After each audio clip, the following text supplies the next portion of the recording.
maisha ni muda ambao kiumbe hai anajaliwa kuishi.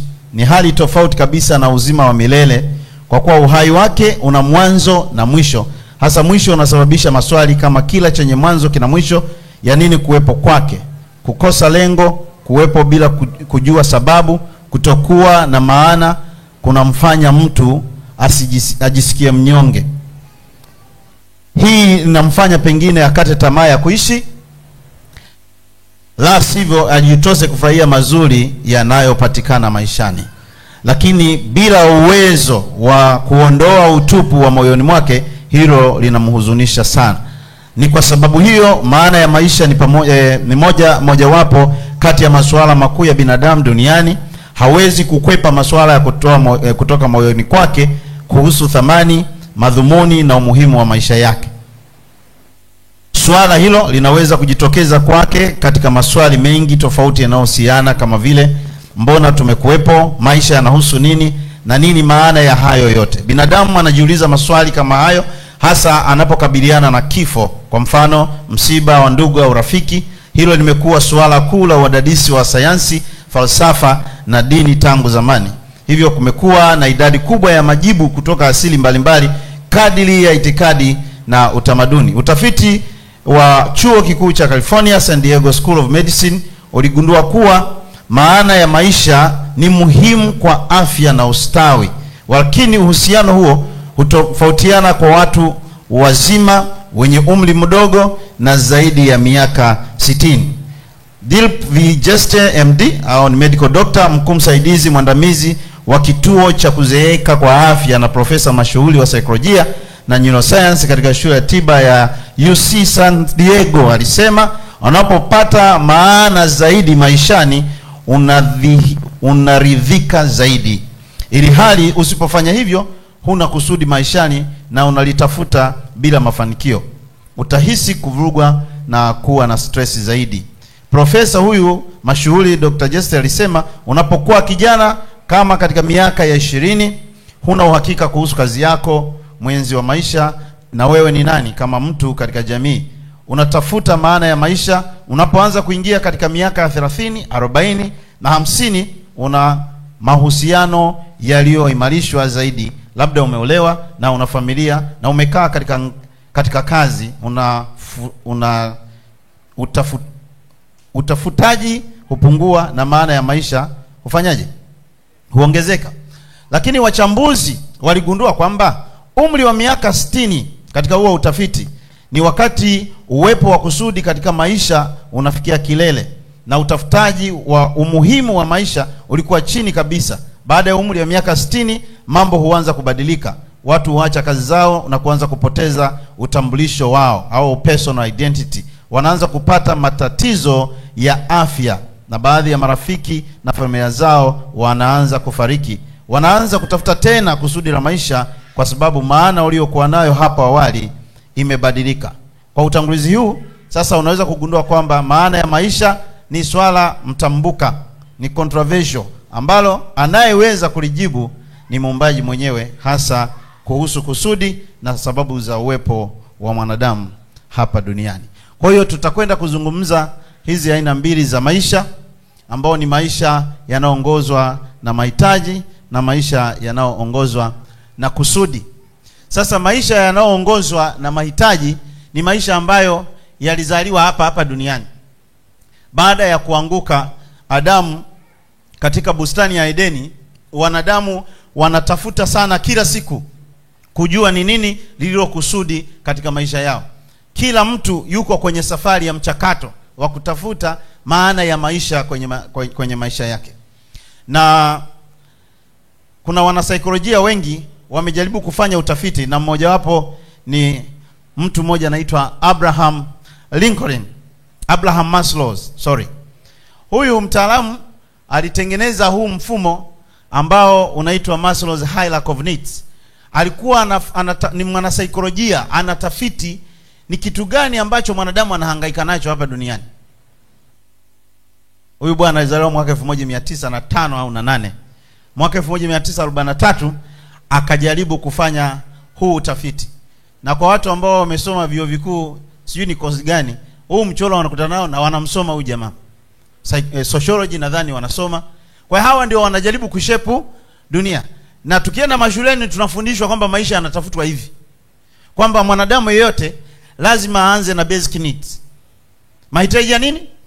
Ya msingi, ambao ni malazi, ulinzi, mavazi, usalama na chakula.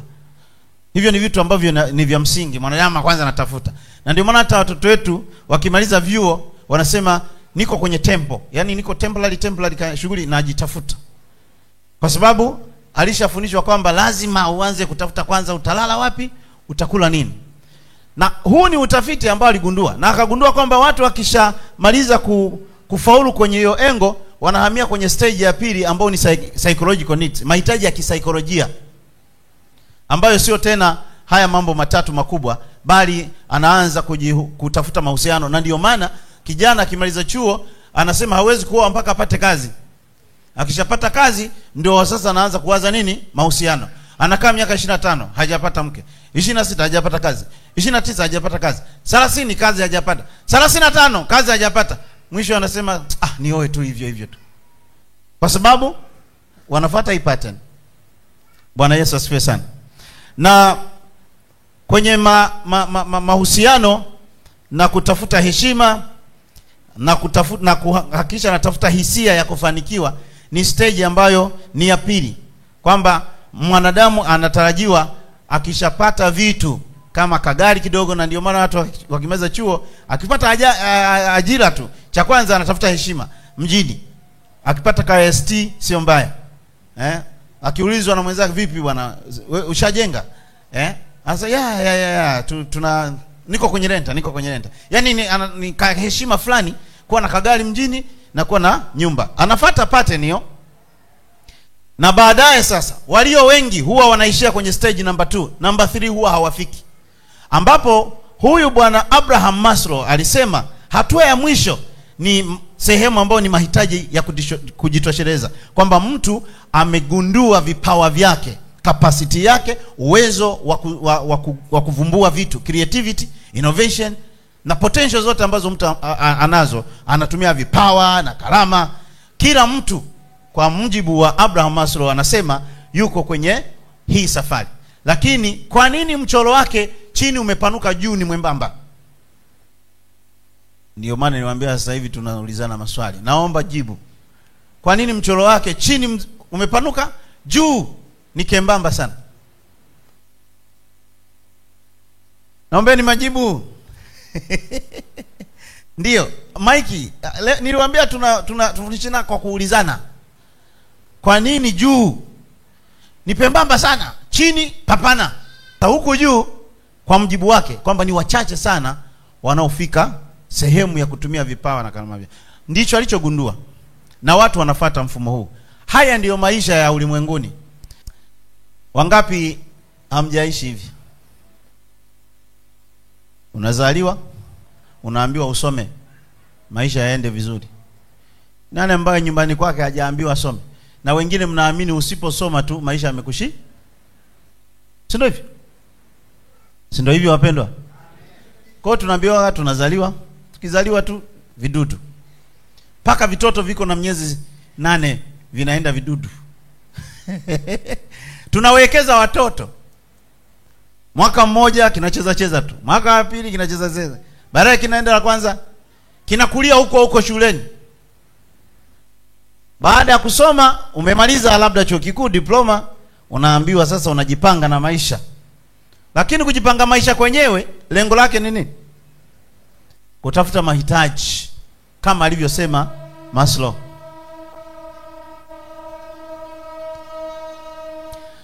Ukishatafuta umejipata sasa kijana au binti.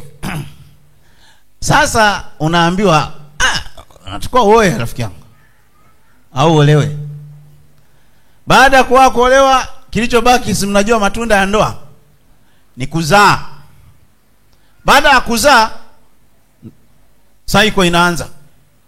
Mtoto wako sasa amezaliwa na yeye unamwambia soma. Akisoma naye anafika hapa anajipanga na maisha. Akifika hapa na yeye anaambiwa utafute mahitaji. Wewe unazeeka, unakufa. Na mistari ndio hiyo, ni mingi. Ndio ile tulisoma asubuhi. Yote hii. Pattern hii sio maisha ambayo Mungu anataka. Haya ni maisha ambayo aliyagundua Bwana Abraham Maslow. Na tunasoma haya maisha. Nani alichonga haya maisha? Nani alituambia maisha yanapatikana kwenye kusoma? Kuna watu wanasema hivi, Biblia inasema mshike sana elimu, usimwache maana ni uzima. Ile sio elimu ya darasani form 1, form 2, form 3 mpaka chuo kikuu, sio. Soma vizuri. Ukisoma Kiingereza kinasema ushike maagizo. Watu wakisema mshike sana elimu, sio elimu hii ya form 1, ni elimu ya Mungu. Kuelewa Mungu anataka nini. Ndio maana Biblia inasema mjue sana Mungu ili uwefanyaje. Lakini maisha haya kuna Mungu hapo? Hakuna. Na sisi tunafuata pattern hii. Swali, mmesema sio maisha ambayo Mungu alituitia. Swali, kwa nini tunayaishi? Biblia inasema hivi, yule atakayeshika neno langu atafananishwa na mtu mwenye akili alijenga nyumba yake kwenye nini? Kwenye mwamba. Mvua ilipokuja, mafuriko yakaja, nyumba ikasimama.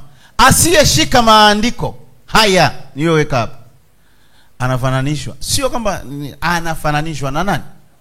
Mpumbavu. Mpumbavu maana yake nini?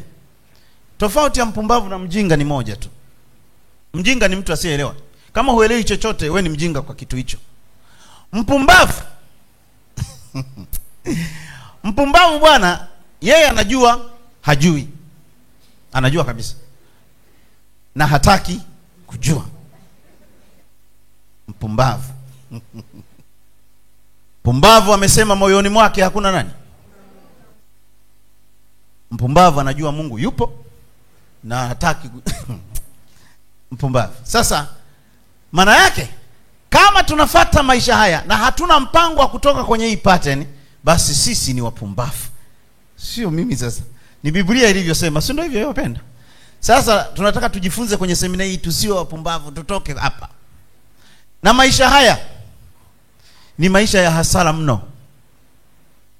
Hakuna aliyewahi kuishi maisha haya akafanikiwa, hata mmoja. Ni nani aliyetufundisha kwamba tuwe tunazaliwa, tunasoma, tunajipanga maisha, tunaoa, halafu tunazeeka, tunakufa? Nani? Si tuna Biblia kila siku. Biblia imekataa tusitafute tutakavyokula wala tutakavyokunywa. Luka 12:29-30. Lakini ni nani anatufundisha mafundisho mengi? Na kwa nini tukisoma maandiko tunayasoma ila hatuelewi, ila tunayaona? Au tunasema labda hii aya ilikuwa ya Wayahudi, tunajitoa sisi. Bwana atusaidie. Mifumo hapa duniani, kuna mifumo. Kuna mfumo wa afya. Kwa mfano sisi tunapofundisha ujasiriamali, entrepreneurship, unapoanzisha biashara ya aina yoyote, lazima cha kwanza lazima ugundue which industry am I operating. Yani industry nini? Soko tuseme labda. Yani nini industry? Kwa mfano afya ni industry. Sawa? Afya. Usafirishaji ni industry. Sawa? Sawa wapendwa? Chakula ni industry. Sawa? Kwa hiyo unapoanzisha biashara lazima ujue hivi biashara yangu iko kwenye industry gani? Tuseme kwenye mfumo gani? Mfumo wa afya, mfumo wa vyakula, mfumo wa usafirishaji. Hii mifumo imewekwa, tayari ipo. Kwa hiyo ukioperate kwenye huu mfumo, matokeo yake yanaeleweka. Yaani mimi sitakiwi kuomba sana kujua utakuwa maskini. Ninaangalia tu mfumo uliopo. Nikishajua mfumo uliopo tu, mimi nakwambia wewe utoboi, hata ungeomba namna gani. Kwa sababu hakuna muujiza wa kukupa matokeo nje ya mfumo. Mfano, ukifanya kazi Coca-Cola, hakuna namna yoyote utapewa mshahara na CRDB. Si ndio hivi? Hata ungesikia kwamba CRDB siku hizi ndio wana mshahara mkubwa kuliko yote, huwezi ukawaambia jamani Coca-Cola, CRDB kule wameongeza, ninyi vipi? Watakwambia nenda huko. Mfumo. Sasa hii mifumo imewekwa. Kuna watu watatu ambao tunasoma vyuoni. Hawa watu ndio wameshape dunia. Wanaitwa wanafalsafa wa kale wa wapi? Wa Ugiriki. Mmoja anaitwa Socrates. Socrates mwaka wa 469 kabla ya Kristo. Na tunamsoma. Madam, simesoma Socrates. Wa pili anaitwa Plato, mwanafunzi wa Socrates. Watatu anaitwa Aristotle. Sasa tuanze na Socrates, ndio baba lao. Wako karibia 8-9 hivi, lakini hawa ndio wanajulikana kama wakubwa. Na hawa ndio wameleta mambo makubwa. Socrates ni mmoja wa wanafalsafa wa Kigiriki wanaojulikana sana, na alikuwa mchangiaji mkuu wa mawazo ya awali ya falsafa kuhusu maadili, ujuzi na haki. Yaani hii haki unaosikia, haki ndio mwanzilishi. Maadili, japokuwa ya mambo yametoka kwa Bwana, sio hivyo jamani? Hauhitaji kusoma ukiwa ndani ya Kristo. Sasa wao wanayasoma, na ndio walio shape kuleta utaratibu wa namna gani tunatafasiri maadili, namna gani tunatafasiri ujuzi, na namna gani tunatafasiri haki. Socrates. Wa pili mwanafunzi wake Plato, mwaka wa 428, 427, 348. Kumbuka miaka ilikuwa inaporomoka, yani inaanzia mingi inakuja midogo. Yesu alipozaliwa ndio ikaanza moja, sawa? Kwa msishangae mbona imepungua na yule ndio wa kwanza. Huyu Plato ni mwanafunzi wa Socrates. Yeye aliongezea zaidi. Alisoma kwa undani zaidi juu ya maadili, wema, haki na mawazo mengine yanayohusiana na tabia ya binadamu. Maana yake wao walileta namna gani ya kutafasiri haki, wema, morality. Siku moja nikiwa chuo nikamwambia profesa, lakini huu ndio ukweli. Profesa akaniambia, ukweli maana yake nini? Unaona, hawa ndio wamewafanya wanavyuoni wanaitwa ma critical thinker. Yaani kile unachokisema anakihoji. Ukweli maana yake nini? Niwezekana ukweli kwako, mimi kwangu uongo. Unaona? Hawa Aristotle, mwanafunzi wa Plato, walikuwa wanalizishana tu. Alivutiwa na maadili, alisoma sayansi tofauti kama fizikia, biolojia, unajimu, astronomy. Mara nyingi anajulikana kwa kuendeleza utafiti wa mantiki, logic, pamoja na msingi wa zoolojia ya kisasa. Logic maana yake mantiki. Kwa mfano nikisema takuua wewe, mtu anatafuta hiyo kauli imetoka wapi? Logic. Au logic ndio inasababisha mume na mke akisema hivi, mwanaume anafikiri hivi, hili kwa nini amesema hivi? Hiyo ndio inaitwa logic. Kwa hiyo hawa ndio wamesoma haya mambo. Na Aristotle anaitwa sasa baba wa sayansi ya siasa, political science and public administration. Tunasoma vioni, huyu ndio baba yao. Nitawaambia baadaye haya mambo yamekuja kuathirije maisha ambayo tunayafuata. Msiwe na wasiwasi. Sawa wapenda? Kwa nini? Kwa sababu alifafanua juu ya mada na fikra za utaifa. Yaani habari utaifa. Utaifa maana yake nini? Huyu hapa. Ndio ameleta concept ya utumwa. Sisi wenyewe tuna mawazo ya kitumwa hapa. Tunayo mengi tu. Na huyu ndio baba yao. Na nitawaambia mawazo tulionao ya kitumwa muda sio mrefu. Huyu ndio alituletea kasheshe duniani. Alielezea kuhusu mapinduzi kama mapinduzi tunaita mapinduzi matukufu ya Zanzibar. Yaani ukitaka kupindua nchi anajadili namna gani unapindua. Huyu bwana alizungumzia habari ya nini? Elimu. Alizungumzia habari ya uraia na aina za serikali. Akazungumzia nadharia ya katiba na kadhalika. Aristotle alikuwa mstari wa mbele katika kuendeleza misingi ya historia ya saikolojia. Huyu jamaa nadhani alifanya mengi. Ikawa alikusanya vya wote hao akaleta. Haya mambo yote si ndio yanatuongoza sisi sasa hizi? Mnabisha? Maana na kila kitu tunachokisoma kimetoka kwa jamaa. Unasoma biology, physics, Dr. mzee wa virus.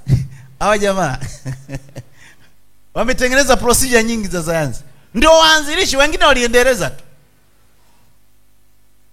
Katika falsafa ya kale ya Kigiriki walichanganua kwa kiasi kikubwa matukio ya asili na kufikiri kwamba wanadamu wameumbwa kutokana na kitu kimoja tu ambacho kinaweza kuwa hewa, maji au kitu kisicho na kikomo kinachojulikana kama apeiron. Ndio hawa wametushepia dunia, wanaamini mtu ametokana na maji, hewa au hiki kidude. Kuna mtaalamu anaitwa Pythagoras, alikuwa mmoja wa wanafalsafa na mwanahisabati maarufu wa kundi hili ambaye alianzisha nadharia inaitwa Pythagorean theory. Wangapi mmesoma form 2 Pythagoras theory? Hypotenuse alafu a plus b is equal to c square. Mnaikumbuka? Huyu hapa. Unaona anachokiamini wanadamu walitokana na nini? Hivi hypotenuse si base nini? Hiyo Pythagorean theory mlishawahi kuitumia kwenye maisha yetu? Hamna shida, lakini ila ina msaada huko. Kuna watu wanaitumia. Lakini ya mwanzilishi mwenyewe ndio misimamo yake hii juu ya uumbaji. Alikuwemo kwenye hili kundi wanaoamini mtu. Kwa sababu hao jamaa walikuwa wanahoji kila kitu kuhusu nini? Asili. Asilia ya kila kitu. Wema ulitoka wapi? Maadili yalitoka wapi? Haki ilitoka wapi? Serikali maana yake nini? Siasa maana yake nini? Lakini watu hawa wanaamini nini? Mwanadamu ameumbwa kutokana na kitu kimoja tu ambacho kinaweza kuwa hewa, maji au lidude inaitwa apeiron. This is their faith. Sasa niambieni, watatafasiri maadili kulingana na Biblia? Mpaka leo swala linaloitwa morals liko kwenye mchakato. Maadili ni nini? Ndio wanatuletea ushoga kwa sababu wanatuletea haki. Yaani mradi mwanadamu anafanya anachojisikia kwamba ni haki yake. Ndio wanatuletea mambo haya. Kwa sababu gani? Hawaamini kama kuna source ya mtu aliyeanzisha mambo haya. Siasa za Ugiriki na demokrasia katika kipindi hicho zilikuwa na ushawishi mkubwa juu ya falsafa za wakati huo. Wanafikra wanaoitwa thinkers wa Kigiriki wa kale walijadiliana sana kuhusu haki, wema, goodness, adili, morality, ujuzi, skills na ukweli, truth. Kwa leo unaweza kaenda sehemu kabisa, haki, mimi nasema kweli, unasema kweli maana yake ni. Hao ndio wanaitwa thinkers. Ndio wameshape dunia ambayo tumefuata mifumo yao. Sasa pia walikuwa na nini? Walikuza mawazo yanayotawala serikali na mahusiano ya kijamii pamoja na nadharia za asili ya binadamu zinazoathiri wanafikra thinkers wetu wa leo. Maprofesa wote, PhD wote, methodology mnazotumia zote wao ndio wametengeneza.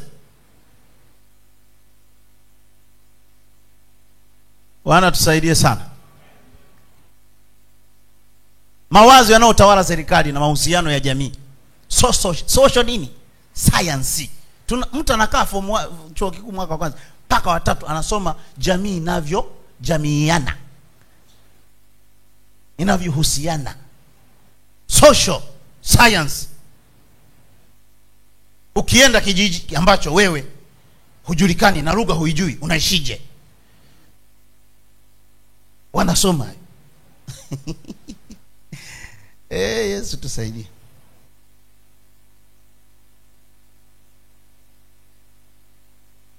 Bwana tusaidie sana.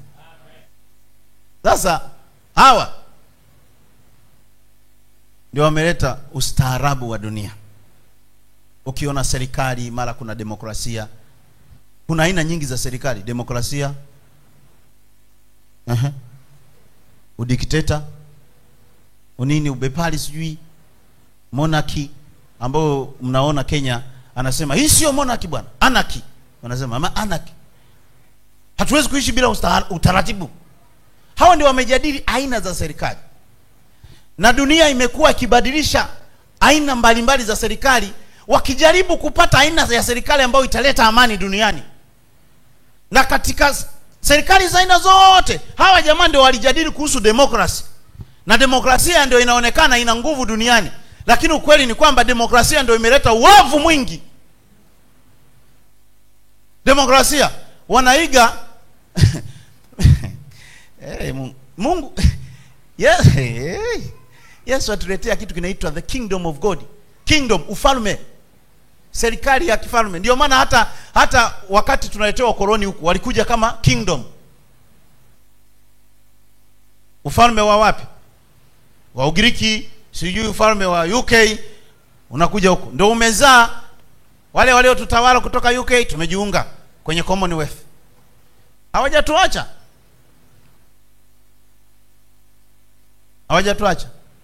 Tupo.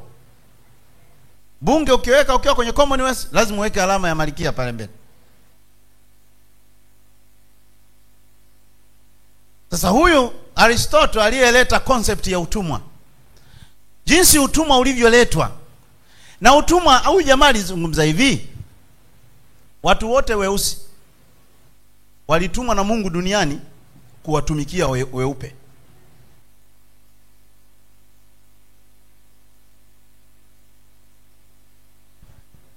Watu wote weusi. Na ndio maana ukisoma kwenye historia, exploration of Africa, ile kutafiti Afrika, kina Vasco da Gama na wengine walipokuja wakasema tumekuta ardhi nzuri, imejaa wafanyakazi wengi, watumwa weusi wengi. Wakaja na Bible. Vasco da Gama alikuwa missionary, hakuwa missionary, lakini alitumwa na serikali kuja kufanya utafiti. Na wameweka mnara pale Kigoma kwetu. Alikuwa missionary wa Kianglikana, lakini walikuwa wanatafiti. Na walitumia Biblia kutuingizia utumwa. Wanatafasiri maandiko kinyume.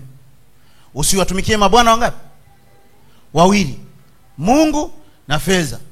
Ndio maana wazee wetu walikuwa wanachukia sana hela, kwa sababu walijua hela inawatenga na nani? Na Mungu. Sio wazee wetu hawa. Concept ya utumwa, kwa msaada wa maendeleo ya kimawazo, ideas, progressive ideas, tutaweza kuwatawala watu tukikuaminisha. Na ndio maana leo niliwaambia nitawaonyesha tulivyo watumwa mpaka leo. Kuna watu mko hapa mnaamini wazungu, mzungu yeyote na hela. Hiyo ni fikra ya kitumwa. Mzungu akija kusali humu ndani, wote mtahisi hali ya hewa imebadilika. Mzungu kaja kanisani. Mna fikira za kitumwa hamna? Nazo. Na hizo ndizo zinazotuongoza mpaka leo. Mimi simo, sijui kama wewe bado umo. Hatujiamini, tunaamini ngozi nyeupe ndio inaweza. Sio kwamba imetokea kwa bahati mbaya. Mpaka leo Afrika uchumi wake unatoka wapi? Ulaya wanatugombania tu. Juzi Marekani wameona Putin amejiunga na China kusema atawekeza sana Afrika. Mzungu katuma na yeye aje. Tunagombaniwa. Sisi tunazadi ni msaada. Wanasema sasa kwa sababu Rusi akija hapa resource, kwa sababu Ulaya, Marekani bila Afrika wanaishi kwa shida. Kongo wameivuruga kwa sababu kuna madini ambayo hayapo kokote. Na Kongo ndio kuna madini yanatengeneza hizi simu. Madini hayako kwingine. Utuma. Vitu vyetu walipeleka. Hafu akatuletea injili iliyobadilishwa. wakatutamanisha mbinguni. Yesu anarudi. Niliongea na mzee mmoja akasema aliokoka mwaka 74. Wao walikuwa wakiokoka tu kupalilia mahindi wanaacha. Akasema Yesu anafanya. Wakipewa ardhi wanasema kwanza Yesu anarudi, kata tu hapa. Wanapewa kaduchu. Hiyo dhana mpaka leo inatutesa. Unaona makanisa yenu yana ardhi kubwa. Makanisa yetu tumekaa kusepa sepa hivi. Tunaondoka sisi muda wote. Hapa sio kwetu. Dhana za kitumwa, mimi nawaambia yalikotoka, ili tunaposoma Biblia tujisomee wenyewe. Roho Mtakatifu tusaidie kujua Yesu alitaka tuwe kina nani hapa. Sio haya mambo. Hatuna mji udumuo hapa. Na wametunga tenzi. Nendeni muimbe tenzi zenu vizuri. Uone. Hapa chini sio kwetu, twende. Sasa hiyo wewe unaweza kadhani tu ni kwa Bwana, lakini inakuathiri kisaikolojia taratibu. Kwa sababu ukijaribu tu duniani kitu kikikushinda, ule wimbo unakuja. Hapa chini sio kwetu. Mnisamee mimi sikosoi tenzi zenu. Wewe imba tu. Mimi nilipojua asili mpaka naanza kuogopa kuimba. Hapa sio kwetu kivipi? Zaburi 115 mstari wa 2 unasema mbingu ni mbingu za nani? Za Bwana. Bali nchi amewapa wanadamu. Inakuwaje hapa sio kwetu? Mwanzo sura ya 1 mstari wa 26 unasemaje? Nendeni ulimwenguni wote mkaitawale nini? Samaki wa baharini, ndege wa angani. Inakuwaje hapa kwetu sio kwetu? Na majumba tele yapo. Mtu hajajenga nyumba hapa. Inakuwaje yako tele kule? Nani kakujengea? Kama duniani umeshindwa kujenga, mbinguni kakujengea nani? Umefanya kazi gani? Atujiulize. Nani kakujengea? Wakorintho wa kwanza sura ya 3 mstari kuanzia mstari wa 11 pale chini anasema msingi uliowekwa ni Kristo. Lakini inategemea juu ya msingi unajenga nini? Dhahabu, mawe, majani au miti au mawe ya thamani. Nimeparaphrase tu, sijaikopi ulivyo. Anasema siku ile kazi ya kila mtu itafanyaje? Sasa wewe kazi yako hapa duniani unatafuta ujenge nyumba ule ugali kama jamaa walivyotuharibia. Sasa hiyo mbinguni nyumba ya nani aliyekujengea? Unatamanije majumba mbinguni ambayo hujayafanyia kazi? Hapa duniani penye nyumba hujajenga, mbinguni ulijenga saa ngapi? Wapendwa, msidhani kwamba eti tutaishi maisha mazuri mbinguni kwa sababu umeokoka. Excuse me. Never. Mungu sio katili. Mungu ni Mungu wa haki. Yaani Petro, Stefano anapigwa mawe ana dedi. Wewe unaingia kanisani unachomoka alafu mkakae pamoja na Stefano. Subutu. Hiyo kitu haipo. Utakaa kijijini na nawaambiaga kila siku. Kwenye ule mji mpya ule. Ule mji mpya ule. Tunakaa kwa matabaka, hatukai pamoja. Ndiyo, wengine watapewa taji, sio hivyo? Sasa kama wewe imeungua kazi yako duniani, ulikuwa unazurura unatafuta msosi. Kazi imeungua, utakaje? Ngoja niwaambie kitu ambacho sijui kama mtaelewa, Mungu awasaidie. Hivi mnajua mbinguni kuna malaika wengine hawajawahi kumuona Mungu?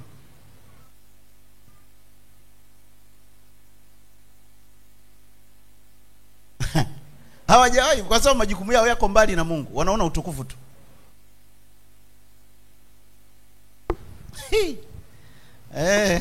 Kasomeni Biblia kwa kutafakari. Fikra za utumwa ndio zinazoongoza paka kanisa, sio tu serikali. Walitumia Bible kutuingizia vitu vya uongo. Mungu anasema ufalme uje hapa duniani na mapenzi ya mbinguni yatimie hapa duniani. Sisi tunasema tunaondoka. Yaani tunapishana. Yesu anasema uje, sisi tunamwambia wakoloni wametuambia hapa chini sio kwe. Tunaenda. Kwa hiyo tunaishi kinyume na maandiko. Mifumo. Bwana tusaidie sana. Bwana tusaidie.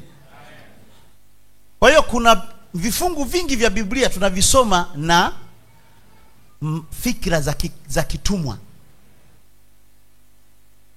Kawasomeni hawa watu. Wapendwa, tumesoma, tumeenda shule, sio hivyo dokta? Tusome.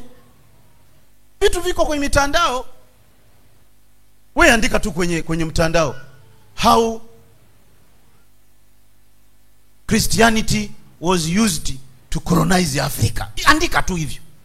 Uone wanakushushia mkeka. Vifungu vingi. Watazameni ndege wangani, hawavuni wala hawapandi, lakini Bwana huwalisha. Wakoroni waambia, mnaona, msijisumbue. Mungu anawalisha ndege, hawapandi wala havuni na wanalishwa. Mtumikieni Mungu. Unamtumikiaje Mungu na hela? Afu mstari haumaanishi, mstari wenyewe unasema watazameni ndege, haijasema waige ndege. Hata logic ile, mnakumbuka logic, wataalamu logic zinakoma. Ndiyo maana Biblia inasema mtafute Mungu kwa bidii utamuona. Bidii kwa sababu gani? Mifumo ishatuharibu. Hawa jamaa hawa wametafasiri maadili maana yake nini, wametafasiri maana ya haki, wametafasiri maana ya skills, wametafasiri, wana definition zao maana ya haki. Haki ya ulimwengu sio haki ya Mungu. Wema wa Mungu sio wema unaotafasiriwa na hawa.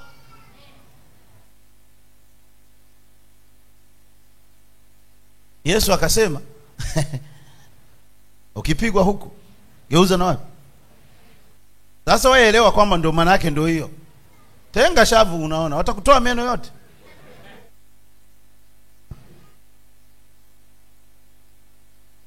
Sisi tumeambiwa wapeni watu vitu. Luka sura ya 6 mstari wa 34. Lakini ulimwengu haufundishi hivyo. Yaani wape tu watu vitu bule bule. Haufundishi. Kwa hiyo maadili ya huku, wema, haki ilivyotafasiriwa sio. Kwa sababu gani? Revelation walipokuwa wanaitoa ya kutafasiri mambo haya haikuwa inatoka kwa Mungu. Ndio maana wamesema mtu asili. Yaani walikuwa wana study asili. Na mpaka leo mtaona baadaye wanajiuliza. Yaani ndio maana wakasema kwa nini wanaume wasioane tu? Yaani wanajadili asili alafu wanaipindua kutengeneza maadili mapya, new morality. Alafu wanaleta kitu kinaitwa immorality. Yaani maadili mema wanayageuza yanakuwa maadili mabovu. Bwana atusaidie. Shetani hajawahi muahidi mtu uzima wa milele. Kwa sababu gani? Hana. Kwa hiyo huwa turu yake kubwa ni kuahidi nini? Endapo utafanyaje? Utamsujudia. Na watu wamejiingiza katika mtego huo wa kutafuta vitu maisha yao yote. Vijana wengi ambao ni maarufu mnaoona kwa mitandao, wengi ni mashoga. Na wanaingizwa na Waarabu. Mimi kutana na mtu mmoja ananiambia Waarabu ndio kazi zao. Wanawadanganya vijana. Baada ya hapo wanaambia mtapata hela. Wanawapa hela 500,000, milioni. Wanawaambia ukifanya hivi ndio mambo yananyoka. Kuishi kwako katika maisha haya kama sababu ni kupata vitu pekee, hutavipata hadi umsujudie Ibilisi. Kwa sababu gani? Ndiye anayeahidi vitu baada ya kumsujudia. Yesu anaambiwa, ukinisujudia nitakupa hivi vyote. Vitu, sio uzima milele. Ndio huu mstari Luka 4:6-7. Akamwambia ukipiga magoti, sasa kuna kitu hapa, na kuniabudu. Angalia hii kitu nimeongeza neno hili. Nitakupa. Hicho ndicho ambacho dunia inahangaikia. Power. Uwezo. Juu ya miliki zote hizi na fahari yake. Maana ni zangu, naweza kumpa yeyote nitakaye. Kwa shetani anaendeleza vyama vyote mnavyoviona, uovu wote mnaoona huu. Issue ni nini? Shekeri. Sasa shetani alijua. Nimesoma kitabu kimoja na kinasambazwa kinaitwa New World Order. Nimefuatilia mle ndani. Hii mada ya kuharibu watu wasimiliki vitu imeanza zamani, na mnakumbuka sema hiyo Peter niwafundisha. Jamaa walisema hivi, tunataka tuue private property, yani watu wasimiliki vitu. Na ndio maana wakaleta form nyingi sana za serikali, na moja wapo ilikuwa socialism. Kina Karl Marx. Karl Marx ndio alileta socialism. Na ndio tunasoma vioni kwamba serikali ndio iwe na nguvu, raia wao wanapewa tu huduma. Ni utafikiri nia njema, lakini lengo ni kwamba usiwe na usemi, kwa sababu kama huna mali, huna cha kusema. Ndio maana mwanaume asiyekuwa na vitu anaonekana mwanaume suru kaptula. Hana kitu. Dharau mpaka mbwa anakung'ata. Huna kitu. Lakini ukiwa na vitu, heshima inakuja. Sasa motisha ya kuvitafuta ndio mbaya, lakini vitu ni vya muhimu mno kwenye maisha ya mtu, kwa sababu vinakutengenezea nini? Heshima. Lakini kama umevitafuta kwa staili hii, vinakuletea balaa. Kwa sababu wapendwa, iko hivi. Mwanadamu ana nafsi, roho na mwili. Si ndio hivi? Nafsi, roho na mwili. Kile mnachoita ninyi mnasikia raha, huwa mnasema nasikia raha wapi? Unaweza kusema nasikia raha mwilini mwangu. Unasikia raha wapi? Na Biblia inasemaje? Linda sana kuliko kitu, maana zinatoka nini? Sasa shetani anapigaga hapo. Kwa kazi ya shetani ni kuhakikisha moyo wako ameuhamisha kwa Mungu, ameupeleka kwenye kitu kingine. Sasa hicho kitu ukishaweka hapo, ndio inasema hazina yako ilipo ndipo na moyo utakuwepo. Moyo niliwaambia ni kitu gani? Moyo ndio engine ya mtu. Ndio engine ya mtu. Na iko kwenye nafsi. Nafsi na vitu vitatu. Nafsi na vitu vitatu. Ina hisia, utashi na akili. Mambo matatu. Akili inakaga moyoni. Akili haikaagi kichwani. Kichwani panakaga ubongo. Ubongo kazi yake ni kuchakata, imeona nini, imehisi nini, imenusa nini, zile fahamu, milango mikubwa mitano ya fahamu inatumiwa sana na ubongo.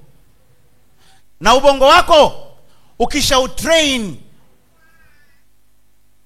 kwa mfano macho ukia train kuangalia kitu kimoja mara kwa mara, kinatengeneza picha. Ile picha inatunzwa moyoni. Ikishatunzwa moyoni, mapua nayo yanaleta. Ndio maana leo kuna kitu ukikinusa unakumbuka ulipokuwa una miaka 7. Hiyo kumbukumbu haitoki kwenye ubongo, inatoka moyoni. Kwa kadri unavyoangalia, unavyoongea, mdomo nao ukiongea, sisi kwetu maskini hamnaga kitu, sisi maisha hovyo. Wazungu ndio wanahela, wazungu bwana wanahela. Ukijiconnect na wazungu, kwa hiyo wewe hapo unazoofisha akili yako kwamba wewe ni mjinga, huna akili. Kwa siku ikija jambo likaonekana gumu tu kidogo, moyo unakwambia wazungu ndio wanaweza, wewe huwezi. Kwa sababu ndivyo ulivyo train moyo. Ndio maana unaambiwa linda kitu utakachoweka moyoni mwako. Ni muda wa kuchukua nafasi yako katika meza ya HW, tuwasilishe kwako mawazo yenye tija kwa maneno ya dhahabu, kukupa hamasa na kukujengea uwezo wa kufanya zaidi na kuwa zaidi. Welcome to the home of positive vibes.